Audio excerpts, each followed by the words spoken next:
got a quick tip today that I learned from a carpenter that I think you might like. So if you have a door, an interior door that keeps what we call ghosting closed, or it just, you know, you open it up and then it just constantly always closes on you, you're gonna like this video. So what we're gonna do is we just need a hammer and a small screwdriver, Phillips screwdriver, or if you have one, most people don't have one, but if you have a nail set, take the hammer and whatever we decide to use, we're gonna close the door, okay?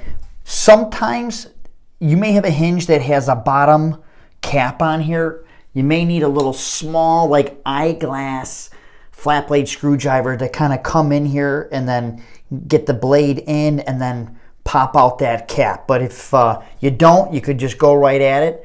We're going to take our screwdriver and our hammer. We're just going to give this a nice little tap, and we're going to get this pin out of the hinge.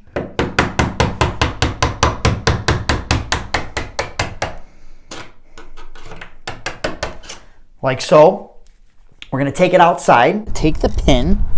Okay, I'm going to prop it up underneath the screwdriver right here. And what I'm going to do is I'm going to take the hammer and I'm going to bend this pin.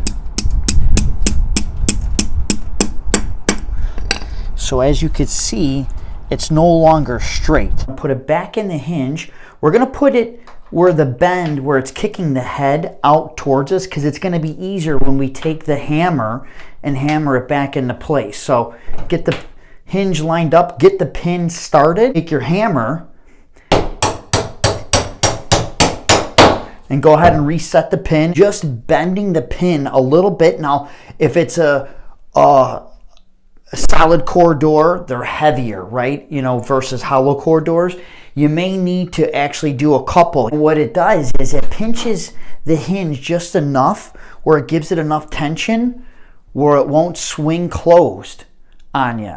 I mean, it couldn't be any simpler. And typically what happens why these swing closed is the door, when it was set in place, may be just a little bit out of plumb, or we could have maybe have had a little bit of settlement in the home, you know, and things dropped a little bit, causing the door to swing closed. I hope you guys found the video helpful and you liked it. If you did, give me one of these bad boys, and we'll see you in the next video.